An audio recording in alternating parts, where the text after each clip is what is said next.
Je m'appelle Gaston Chessac. Je suis né à Avallon, en Bourgogne, en 1910, au sein d'un foyer modeste. Je découvre l'art à Paris en 1937 grâce à mes voisins Jan Kosniklos et Otto Freundlich. Le couple d'artistes m'encourage à peindre et produire ma première exposition. Durant la guerre, une tuberculose me vaut d'être soigné dans des institutions de santé à Paris puis en Dordogne, où je consacre mes journées à la peinture et au dessin. C'est à la cité sanitaire de Clervivre, à l'occasion d'une exposition de mes œuvres, que je rencontre celle qui va devenir ma femme, Camille, une institutrice laïque. Nous nous marions en 1942 et je vais alors la suivre dans chacun de ses changements d'affectation. À Vix, en Vendée, en août 1942, à Boulogne, l'année suivante, puis à Sainte-Florence, où nous nous installons avec Annie, notre fille de 6 ans, en 1948. Ici, je vais me nourrir chaque jour de mon environnement immédiat, métamorphosant les matériaux usagés glanés ça et là, en les couvrant de motifs et de couleurs. M'inspirant des personnages ordinaires que je rencontre au fil de mes promenades, à pied ou à vélo, pour alimenter des correspondances, écrire des lettres. Les chemins, les bois, la scierie ou la décharge deviennent alors mes principaux terrains de jeu. De quoi intriguer et faire parler les habitants de Sainte-Florence, petit village de 700 âmes, au cœur du bocage vendéen.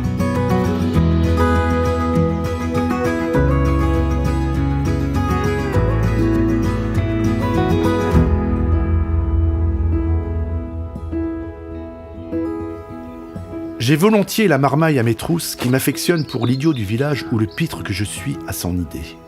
On est arrivé en septembre 1948. On est arrivé dans un camion qui devait être le camion d'un maçon où c'était pas un vrai déménageur. La première rencontre avec Gaston Chessac, c'était quand il est venu me faire réparer son vélo. Il avait passé dans un chemin où il y avait des épines et le vélo était crevé. Qu'est-ce qu'il m'a fallu d'être un renégat de la commune? Parce que je fréquentais Chessac et Chessac n'était pas fréquentable. Assis dans un bout de chemin, à l'ombre l'été surtout, là, qui peignait ou qui écrivait, je ne sais trop. Et on le voyait régulièrement. Et je le revois très bien avec son grand vélo puis son sac noir. Il s'arrêtait toujours avec nous, les enfants, qui revenions de l'école. Alors, le long du trajet, il nous suivait avec son vélo, il ne nous parlait pas tellement. Il cherchait dans son sac, il nous donnait une orange, alors qu'on avait l'interdiction des parents de manger ce que Gaston Chessac allait nous donner. Je me souviens aussi, à quelques reprises, il nous a donné des fonds de paquets de cigarettes, où il restait 3 ou 4 cigarettes. Alors on s'y partageait, puis je me souviens que c'est ma première cigarette que j'ai fumée, c'est celle à Gaston Chessac. On passait en bande, on était 7 ou 8 ou peut-être plus, 10 à faire le chemin à pied de retour. Et il insistait, il me faisait signe. Alors même si j'avais un peu d'appréhension, à cette époque j'étais gonflé quand même, puis pour faire vis-à-vis de mes copains, pour faire j'ai pas peur. Alors je me suis rapproché de lui, puis il me dit, tu sais pas, tu te mets là. Et il m'avait fait fumer ma première cigarette. Et j'étais tout fier de moi après, de retourner voir les copains. Je dis, t'as vu, il m'a payé une cigarette. Par contre, je n'avais pas raconté ça en arrivant à la maison à papa, non, parce que là... Oh, c'était dans les premières fois, je l'avais rencontré à la poste. Parce qu'il venait régulièrement en vélo de Sainte-Florence. C'était un homme très poli, hein, puis très, très discret. Bon, j'étais gamin, alors il venait dans les champs, puis on était dans les champs, nous, puis ils appelaient le petit laboureur, tiens. Où on se rencontrait, c'était sur la route que le chien le connaissait, et puis le chien courait après lui. Puis là, tout le monde rigolait parce qu'elle descendait de son vélo, un grand vélo à pignon fixe, guidon bas, et puis le descendait de vélo, puis il mettait le vélo entre lui et le chien. Alors le chien le connaissait, le chien Jean-Paul ne voulait pas le mordre. Et puis on rigolait, on rappelait le chien, puis il foutait le col, s'en allait. On l'a connu, il était le mari de l'institutrice. Et à ce moment-là, il faisait le chemin d'école souvent avec nous le soir. Sainte-Florence, le Cerisier, et avec d'autres, des autres villages. On habitait à la Carrière. Alors on le voyait passer, il dit bonjour en passant, c'est tout. Si on s'est connus, même étant tout petit, c'est parce que la scierie que mon père avait jouxtait l'école de l'épouse de Gaston. Moi, j'étais souvent à la scierie quand je descendais à l'école, et Gaston, dès le début de son arrivée à Sainte-Florence, s'est intéressé à la scierie en face de chez lui, parce qu'il y avait ce qu'on appelle, nous, des croûtes ou des doses qui ont des formes bizarres et que vous retrouvez aujourd'hui dans tout ce qu'il a pu faire. Ben moi, j'habitais à 200 mètres. Hein. Tous les jours, on le voyait. Hein. Et on discutait. C'était sympa. Je suis passé dans tel endroit, je suis allé me balader aujourd'hui. Ou alors, voilà, on parlait de choses et d'autres, de la pluie, du beau temps, et surtout de ce qu'il faisait. De son jardin, de sa soupe aux orties.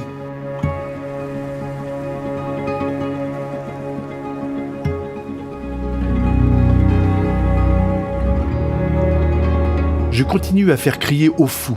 Et un fou qui n'éborgne pas les passants, c'est bien le comble de l'insolitisme. Un type qui ne fume pas, qui ne boit pas, qui n'a pas de voiture, qui ne travaille pas, qui fait du barbouillage, qu'on ne comprend pas toujours ce qu'il dit, qui est parfois séducteur, parfois provocateur, parfois... il aime déstabiliser les gens parce il disait un truc, il dit ce que je recherche dans le rapport avec l'autre, c'est le moment où ils sont vrais. Donc pour qu'ils soient vrais, qu'ils soient un peu dérangés, quoi. Je ne sais pas quel âge j'avais à cette époque-là, mais c'est vrai que ça faisait quand même quelque chose. On voyait quelqu'un qui se promenait derrière le buisson, quoi. Puis il était grand, donc ça faisait peur, quoi. Mais tout compte fait, il n'était pas méchant. Il balançait ses sabots. Elle avait toujours ses sabots de bois. Et on voyait Gaston, on disait Monsieur Chessac quand même, à l'époque on était correct. Et il balançait ses sabots sur la route. Alors forcément, c'était un peu un jeu de rigolade, quoi. Puis une petite méfiance, parce que ça sortait de l'ordinaire quand même. Il n'avait pas 15 ans, hein. C'était un adulte. On dit attention, Chessac qui passe. Non mais c'est vrai que c'est peut-être les autres personnes qui le rendaient effrayant. Donc, J'ai toujours eu avec des chemises à carreaux, un gros gilet, une culotte de velours, des sabots, des trucs comme ça. Et puis un vieux vélo, mais jamais avec des bien habillés. Il était toujours, comme les gens du pays, quoi. Tout en agissant différemment.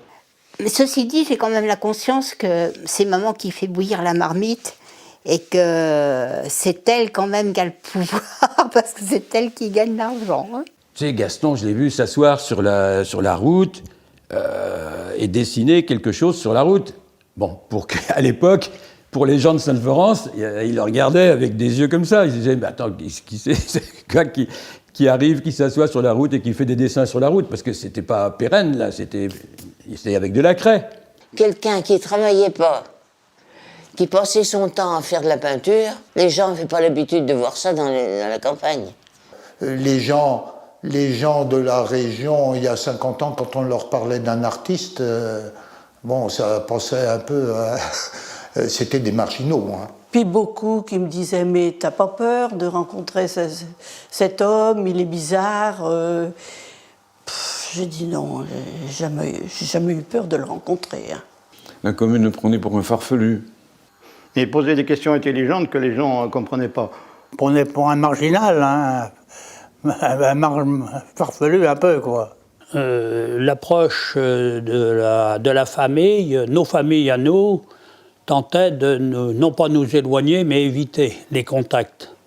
Parce que M. Chessac, on passait sans doute pour pas un hurluberlu, mais quelqu'un de spécial.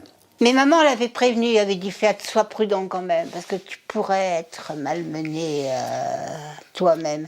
Mais en même temps, justement, papa était profondément respectueux. Un jour, il m'apportait des champignons à la maison. Alors c'est moi qui l'avais reçu avec son petit panier de champignons. Pour mes parents, ils ne connaissaient pas ce champignon. Alors quand ils sont arrivés là, ils ont dit « Oh non, c'est ça qui a ramené ça de la forêt », parce qu'on savait qu'il avait beaucoup dans la forêt. Pour la petite histoire, on ne les a pas mangés. Mais il avait ce côté quand même de faire plaisir, parce qu'il avait... puisqu'il accomplissait cette démarche, quoi. Pour les gens de loi, il fallait surtout pas toucher les dessins chez Sac, parce que c'était aller en enfer, quoi. C'était se préparer à une vie éternelle, mais vraiment mauvaise. C'était pas dangereux. Non. Au fond de la cour de l'école, il y avait un muret, et Gaston venait en vélo, mais pendant l'école, dans l'après-midi. Il posait son vélo, puis il se mettait à dessiner. Bon, et puis notre maître qui s'appelait Auguste, il sortait dehors et il lui envoyait des noms d'oiseaux et ça l'énervait de le voir. Et ça, c'est arrivé, donc l'habitude était prise. Ouh là là, c'était le diable hein, qui se promenait dans les rues. Hein. Ah ben elle dit oui, maman, quand on était dans un tel chemin, elle disait faites attention quand même à M. Chessac. Elle disait pas à M. Chessac, à Chessac, on disait plus vulgairement. Ils étaient connus parce qu'ils étaient dans le milieu du bourg, mais autrement, les gens ne les fréquentaient pas.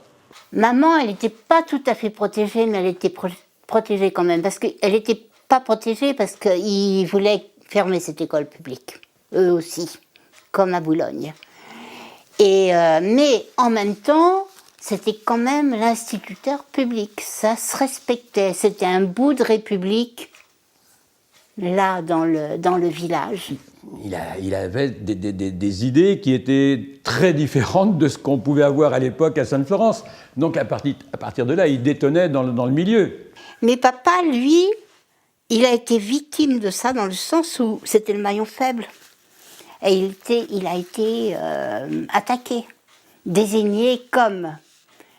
Parce qu'il ne répondait pas à l'image que les gens se faisaient d'un couple d'instituteurs où normalement il aurait dû être en costard, avoir une voiture. Le fait qu'il ne travaille pas, il y avait ça, cette histoire, il ne travaillait pas, il se promenait à longueur de jour, il vivait au crochet de sa femme, comme on disait.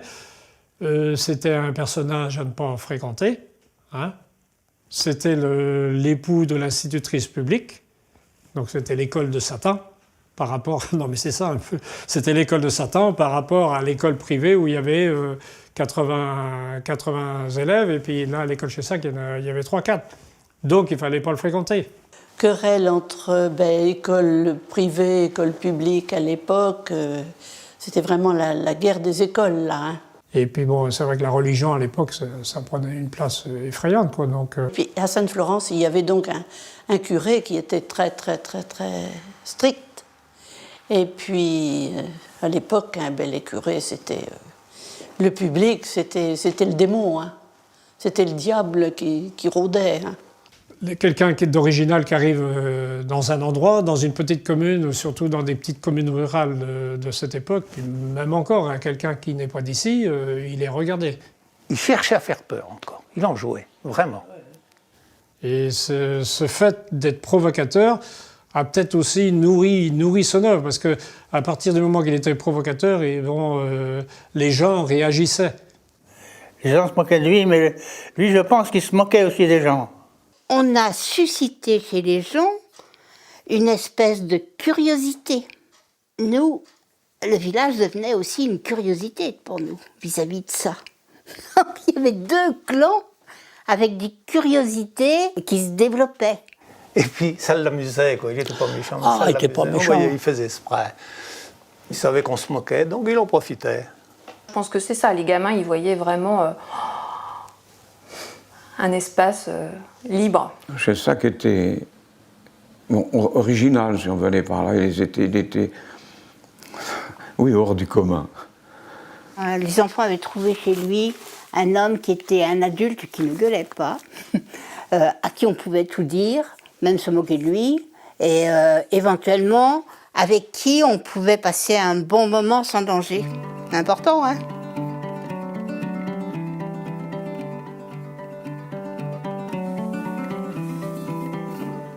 Cher ami, à Nantes, il paraît que les gens ne ricanent pas devant mes peintures exposées comme à La Roche-sur-Yon. Et quand il est arrivé marié avec ma mère, il était déjà peintre. Affirmé, déterminé, entêté. Il lâchera jamais, il sait. Il y avait à cette époque les vaches qui descendaient dans le bourg. C'était pas rare qu'une bouse de vache y allait prendre sa peinture. Ça nous faisait rire, ça nous faisait rigoler.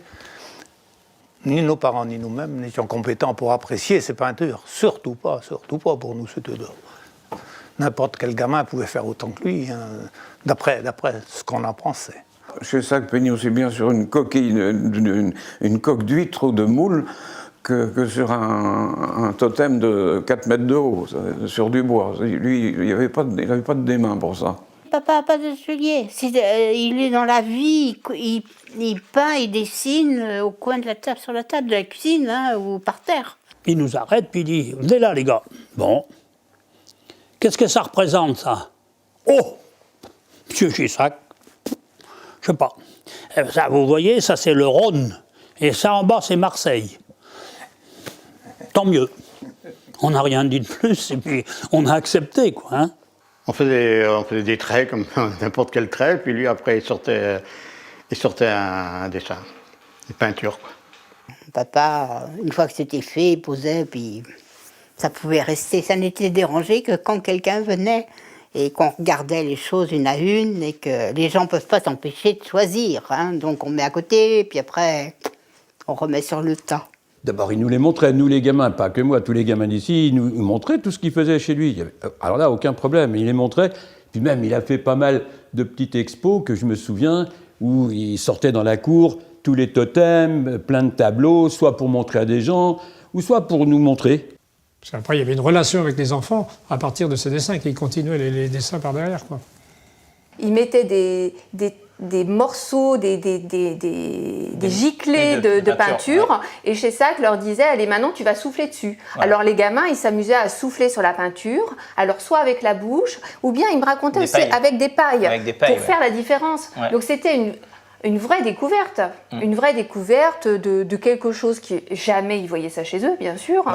Il nous faisait voir ce qu'il faisait, puis s'il y avait un papier d'emballage, un papier beurre, comme on disait l'autre fois, il nous faisait faire des traits dessus, puis après, lui, il sortait un personnage, quoi.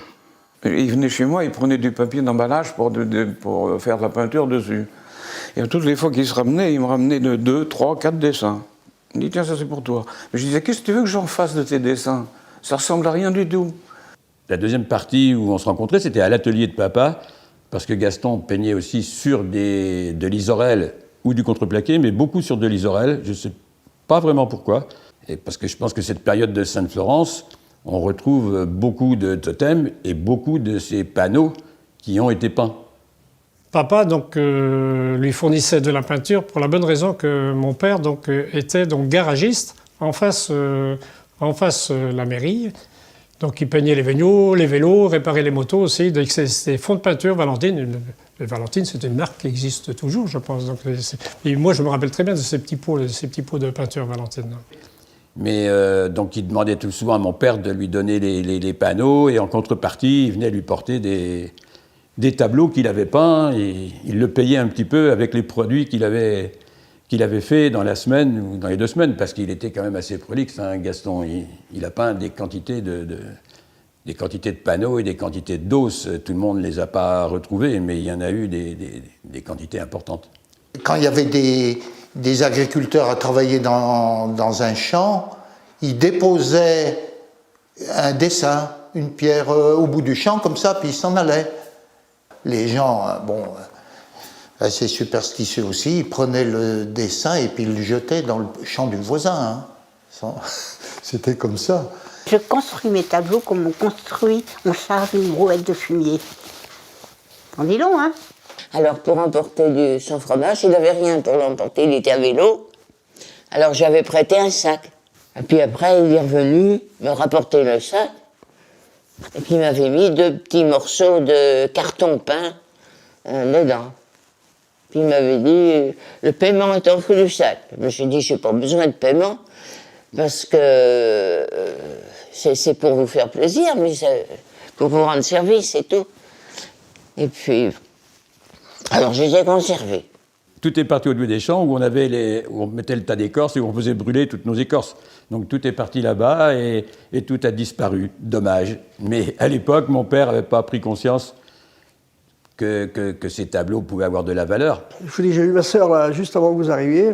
Il y avait un bassin pour laver, on lavait le linge, les femmes, avec ma mère. Et Gaston Chessac passe à côté, puis il lui dit, il arrête son vélo, il dit, tiens, tu te maries ce mois-ci, je t'ai emporté ça. Il avait fait un petit tableau, c'était sur... elle me dit, c'était peint sur un emballage de chemise, les emballages de chemise, comment on les met à l'intérieur. Hein. Mais tu le conserveras, qu'il y a un jour, tu trouveras que c'est un beau cadeau, qu'il lui avait dit. À l'époque, on n'allait pas, je recherchais pas, je voyais ses dessins, j'avais aucune culture pour, j'avais pas la culture de dessin, puis même ses lettres, ça passait un peu comme ça. Quand mon mari m'a dit ça, il me dit, oh, j'ai donné mon tableau à monsieur Untel. Ben. On aurait dû, c'est pas, on était naïfs, hein, on a passé à côté là. C'était des peintures que les gens ne comprenaient pas. Comment voulez-vous qu'on comprenne quoi que ce soit sur une expérience picturale dont on n'a pas les mots pour en parler parce qu'on ne sait pas ce que c'est? Un soir de la semaine dernière, j'ai cru voir un Murillo descendre de son cadre, qui, assis contre la bouche d'incendie sur la place de l'église, lisait un roman à l'abri du vent en utilisant un réverbère municipal. C'était en réalité Jean-Claude Sionneau, qui dans cette posture attendait sans doute sa petite sœur à la salle de patronage en répétition. Quand il s'est retrouvé tout seul à Paris, adolescent, il a trouvé le plaisir d'écrire et de faire des comptes rendus de ce qu'il voyait. Il a découvert là la jouissance qu'on a à écrire. Parce qu'il en a écrit des centaines de lettres. Hein. Attention, hein, il y a au moins une ou deux par jour. Hein. Tout le monde avait des lettres de Chessac. Hein. Il écrivait, mais il n'attendait pas de réponse de ces lettres. C'était pour dire ce qu'il pensait, ce qu'il voyait, ce qu'il ressentait, sur des relations qu'il avait complètement à l'extérieur de Sainte-Florence, mais qu'il écrivait quand même à quelqu'un d'ici. La personne ne comprenait pas toujours la vérité. Il a continué d'écrire parce qu'il a découvert ça, cette complémentarité entre les deux, que ça va ensemble. Le mot s'intègre d'une manière différente dans le dessin que dans la lettre, hein, mais c'est la même démarche. Il était très malin. Et je ne comprenais pas toujours le sens de ses écritures. Tout d'un coup, vous preniez une lettre, il fallait la tourner pour la lire, parce qu'il écrivait en colimaçon. Une autre, il fallait prendre dans un miroir. Parce que est-ce qu'il avait écrit avec le miroir derrière lui? C'était encore un truc un peu spécial. Je sais que mon mari le rencontrait beaucoup. Il lui glissait des lettres à travers, parce que comme mon mari travaillait à la mairie, le mur n'était pas très beau. Et alors je sais qu'il glissait quelques petits mots à mon mari par les briques de la mairie qui communiquaient avec l'habitation. Et monsieur le maire, monsieur Bathiou, à l'époque, il prenait les lettres et il les balançait dans la poubelle. Et de la poubelle, c'était le secrétaire de mairie à l'époque, monsieur Guérito, qui récupérait les lettres. Et c'est comme ça qu'on a ces lettres-là qui sont encore existantes. Quoi. À mon épouse, c'était presque tous les jours, il y avait une lettre de glisser sur la table. Moi, les lettres, j'en ai eu je ne sais combien. Des lettres, et là, tout bêtement, on les a tous jetées, quoi. Mais oui, mais nos parents, hop. On a qui les foutaient au feu tout de suite parce qu'ils avaient peur d'être ensorcelés, comme on dit. Parce que le papier à Chessac, dans le moment, tout le monde s'en foutait, puis il faisait brûler les papiers, puis c'est tout. Hein. C'est dommage. Mais c'est aussi avec une conception qui n'est pas la conception des gens de Sainte-Florence dans la vie de tous les jours. Donc forcément, les gens qui lisaient ou qui recevaient ces lettres, tout le monde disait, rendez-vous compte, ce qu'il écrit, des choses... Bon. Je pense que c'était un homme qui avait une vue juste des choses. Le fait peut-être qu'il avait peu de relations directes avec les gens, il avait ce besoin d'expression qu'il faisait passer peut-être d'un côté sur la peinture et de l'autre côté par tous ces courriers, toutes ces lettres avec des dessins. Et en lisant et en relisant ces lettres, on s'est aperçu que notre opinion vis-à-vis de Chessac avait changé. Oui, c'est un littéraire dans son genre.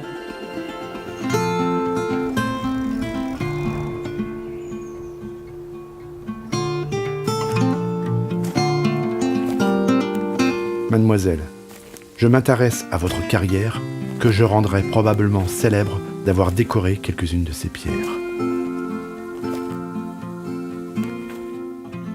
Je crois qu'il faisait un peu de cuisine le matin, tout ça, et après, il partait faire son tour. Mais il aimait bien sillonner les routes du village. Je pense qu'il y avait un côté musique, parce que quand on marche, il y a le rythme comme ça, on s'imprègne, hein, et puis ça permet de réfléchir. Hein. On le voyait fréquemment, assez loin du bourg, c'est vrai, avec son vélo ou à pied. Et puis à cette époque, évidemment, on marchait en sabots de bois. Donc là aussi, avec ses grands pas, toc, toc, toc, chez Sac. Même des fois, je l'ai vu rentrer, il n'était pas bien loin, revenir noter quelque chose, un truc sur un bout de papier et repartir. Il sortait quand même un peu tous les jours. Il allait soit à pied, soit à vélo, il se promenait. Quoi. Lui, c'est vite, rapide, des grandes enjambées, tout de suite, et puis il s'épuise, et puis il rentre. Puis on le voit bien dans ses courriers, parce que dans ses courriers, il y avait toujours allusion aux carrières des Lombardières, aux quatre chemins, au calvaire, à toutes ces choses-là. Hein, Monsieur Chessac aimait beaucoup, beaucoup la forêt. Il allait beaucoup en forêt, ramasser des champignons, et c'est lui qui a appris à mon mari à connaître les champignons. Dans la forêt, il allait beaucoup dans la forêt, les châtaignes, et tout ça. Très attiré par la nature. Ma mère pensait qu'il venait de la forêt. Cherchait les champignons, alors il lui avait dit est-ce que vous connaissez les morvandiaux? Ma mère a dit non, je ne connais pas cette espèce de champignon. Alors c'est ça qu'il avait expliqué que les morvandiaux, c'était son pays à lui. Voilà. Et on a mangé énormément de champignons, et des champignons que les gens ne voulaient pas ramasser parce que Chessac les ramassait, et puis c'était pour nous empoisonner. Mais nous, la preuve, moi j'ai 83 ans, je ne suis pas morte. Hein. Curieux de la nature, puis curieux de voir ce que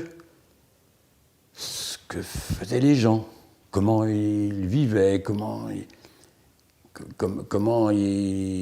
était la vie à Sainte-Florence, comment les gens se rencontraient.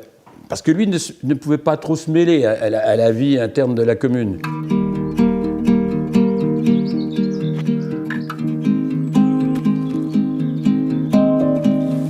Qu'est-ce que ça peut faire à des gens qui n'ont pas l'intention de m'acheter quoi que ce soit, que mes tableaux sont comme ils sont, au lieu de concorder avec les conceptions qu'ils ont sur la peinture? Et ce qui est comique, c'est que ces mêmes gens ne disent aucun mal de certains articles de bazar, certainement plus critiquables que mes tableaux. Ils peignaient n'importe où, sur les murs. Sur les murets, il y en avait partout. Hein. Puis, je ne sais pas comment ça se fait d'ailleurs que c'est resté tel quel sur les latrines, qu'il n'y en a pas qui se... Ça m'étonne hein, que c'est resté. Mais nous, ça ne nous a jamais gênés. Hein. Ça ne nous a pas empêchés d'y aller. S'il avait pu peindre, même si on l'avait laissé faire, je dis, il aurait peint sur plein de maisons. Il y a eu une mise en scène ce jour-là. Enfin, il peignait, il taguait, enfin il peignait. Mais il y a eu quand même une mise en scène. Il y a Doineau quand même qui est arrivé en 52 ici, qui est venu en 52, qui lui a demandé aussi de poser pour faire des peintures sur les toilettes. C'est unique en France et en Europe. Hein. Parce qu'après la guerre, une école privée s'était ouverte et il y avait pratiquement plus d'élèves. À part sa fille et puis 2 ou 3. Alors pour meubler un petit peu, il a fait des portraits dans les latrines. A dit, bah tu vois, j'ai mis du monde dans les pissotières. Ça faisait du monde, quoi. Ça animait un peu. Alors le conseil voulait le raser, donc on a réussi à le sauver. La DRAC, c'était la Direction Régionale des Affaires Culturelles, c'est ça, oui. Alors j'ai fait la première réunion, on m'a pris pour un rigolo. Il m'a dit, monsieur Mousset, non mais ça va pas, hein, vous tombez sur la tête, des latrines, ça s'est jamais vu. Alors renvoyé. Puis le coup après, ils nous ont donné l'attestation, en 1998, classé monument historique. Une grande partie de l'attitude, vous me prenez pour un con, mais vous allez voir, vous allez vous en mordre les doigts. Il a la banane, papa, c'est des bons souvenirs. Parler de Chessac, c'est un truc, quoi. Il s'est passé un truc dans sa vie. Il peignait sur le verso et il nous dit, les gars, prenez, ça vaudra cher un jour. Ah, quand même, ce qui me surprend, c'est de voir ces belles voitures qui viennent chez lui là-bas. Là-bas, il faut bien que, d'après que l'autre jour, il y avait un Américain qui est venu avec une voiture le dimanche, il cherchait chez Sac. Alors, dernier, mon père avait changé d'opinion dans les dernières années. Mais là, l'esprit avait déjà changé, les gens avaient reconnu que, bon, en fin de compte, bon, on ne sait pas mettre la valeur à ces choses de tableau, mais bon. Et ça, pour mes parents, c'était une grande fierté parce que, vous voyez pas, hein, bon, évidemment, vous nous méprisez un peu, mais bon, on n'est pas isolés, hein. On n'est pas tout seul. Et puis en passant devant chez Gaston, chez Sac, il y avait une voiture, une Mercedes, immatriculée 75. Oh, il s'arrête, puis il regarde ça, on n'a pas l'habitude de voir ça là. Et il a vu deux grands gaillards avec Gaston chez Sac, qui a chargé la voiture de paquets des œuvres à Gaston, quoi. C'est ça, les précurseurs ne sont compris qu'à partir du moment où il y a d'autres artistes derrière qui vont être impressionnés, qui vont piller et qui vont donner d'une certaine manière les clés, qui vont expliquer, qui vont prolonger ça. À cette époque-là, on ne connaissait rien. On n'avait pas les médias pour nous montrer tout ça. On n'était pas au courant. Il a une vie comme ça dans le coin, mais sa renommée se fait à Paris. C'était certainement pour une exposition parisienne. Je suis comme les curés. Il faut que je m'exprime avec des moyens dérisoires. À l'âge qu'on était, qu'est-ce qui peut valoir cher dans ses dessins? Eh bien, il exposait à l'époque à New York. Et personne ne le savait dans notre région. En plus, si moi j'avais rapporté des toiles comme ça à mes parents, ça aurait fini dans la cheminée, hein. Ça c'est sûr. Il a trouvé une place qui lui a permis de rester libre. Le dessin, c'était tout bien carré, et puis il fallait faire... Aujourd'hui, on est plus ouvert. Entre le départ, même le décès de Gaston, et puis l'époque où on a fait le musée, il y avait beaucoup de documents qui sont sortis, le musée des Sables avait commencé, il y avait des gens, il y avait déjà des tableaux et des pierres qui avaient un peu de valeur. Moi, ce qui m'étonnera le plus, enfin ce qui m'a étonné le plus, c'est quand on a ouvert chez Sac le monde qui s'est pressé, les gens de Sainte-Florence qui se sont pressés ce jour-là. C'était une journée du patrimoine, je me rappelle, et c'est incroyable, les gens qui sont passés ce jour-là pour voir et qui ont appris à connaître chez Sac. Puis des gens qui l'avaient côtoyé, mais qui ont appris quand même à le connaître et ils ne pensaient pas qu'il pouvait être reconnu de cette façon, quoi. Beaucoup de gens retiennent l'histoire de l'agressivité et ils ne s'imaginent pas que cette agressivité ne l'a pas du tout gêné. Lui, il s'est acclimaté à cet environnement et il a tiré parti comme il a... voilà. Je pense qu'il en a tiré le maximum. Hein. La preuve, c'est que les gens s'y intéressent et reconnaissent. C'est des problèmes de génération après. Quand on connaît vraiment la personne, je suis sûr que dans les grands artistes, ceux qui les ont connus à la base ont les mêmes réactions que nous actuellement. Hein. Mais les gens étaient plutôt indifférents. Ça présente un homme qui était bien, puis c'est tout, qui s'est trouvé là parce qu'il était malade, quoi. Il était obligé de rester, puis travailler, puis il s'est mis à faire de la peinture. Bon, ben, c'était un don, sans doute. Aujourd'hui, je ferai un petit effort quand même pour regarder plus attentivement, puis à l'approcher même. On regrette un peu la façon dont ça s'est passé. Il s'est superbement adapté au changement climatique. On voit toujours cette notion qui est reprise tout le temps, mais c'est ça, lui, il s'est adapté à la société de son moment avec un minimum de moyens.